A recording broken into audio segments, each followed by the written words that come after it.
Tina Knowles done lived about 4 or 5 lives, and in every single one of them, she's a certified badass. I literally just finished reading Matriarch by Mama Tina, Miss Tina Knows, y'all know. I knew I had to because I am a certified beehiver. But this book was so much more than Beyonce and Solange mama telling her story.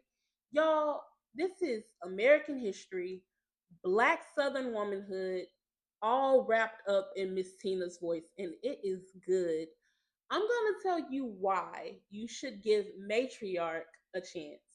Now, I'm not going to spoil too much, but Miss Tina focuses a lot on her upbringing.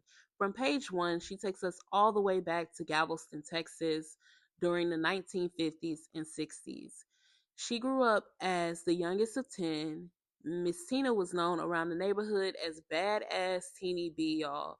And honestly, from the stories that she told in this memoir, she earned that title. She was feisty, she was a fighter, and you could see early on how that spirit shaped the woman, the mother, and the Renaissance force that she became. But what really struck me was the lineage. Miss Tina paints portraits, beautiful, careful portraits of her mother, her father, her siblings, and their Creole identity, as well as what it was like growing up in a family that worked hard just to give their kids a decent education. Her father driving people to Catholic school in exchange for his kids' tuition to be paid, her mother sewing dresses and costumes for the school just to make sure her kids had a great education.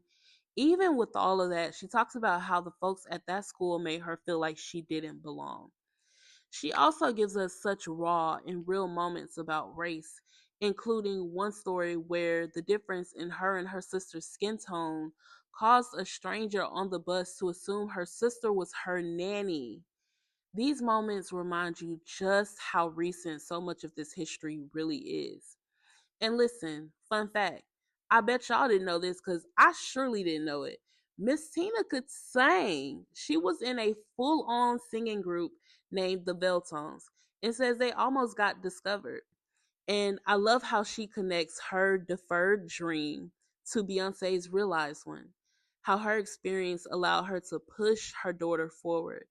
Now, she also talks about the tough times, like her marriage to Matthew Knowles. She keeps it respectful, but she's honest. She talks about the love, the infidelity, the ways the marriage wore her down, the moments she tried to leave, and then the strength that it took to finally walk away.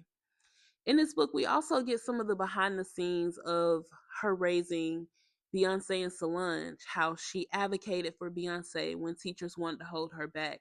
She tells stories about keeping the girls grounded, making sure they understood community and humility even when the money started coming in.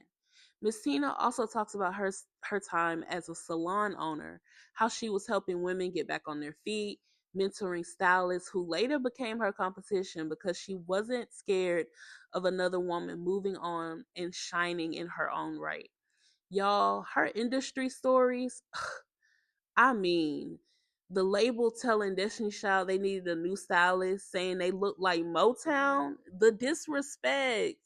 She also addresses the rumors around Beyonce's pregnancy with Blue Ivy, and without giving details, she reveals like the heartbreak. It'll make you rethink just how cruel the public can be at times. Now, obviously, I'm skipping over stuff because I want y'all to go read it. But what I will say in this book is that Miss Tina goes on a journey and she realizes that she is enough. It's truly inspiring. As if it were even possible, I ended this book just having so much more of a newfound respect and admiration for Mama Tina. Just her laying out the many challenges that she's encountered, the many obstacles that she's faced, and how she came out victorious on the other side. And it also goes to show that regardless of where you are in your life journey, there is still so much growth to be had. There's still so many lessons to learn. Um, this book kind of felt like I was sitting at the table, like back in the day when my grandma, God rest her soul, was still on this earth, and we'd be recounting like her memories from back in the day, and just the life that she lived. It kind of reminded me of that, like of that oral history of hearing from an elder. um Job well done, Miss Tina.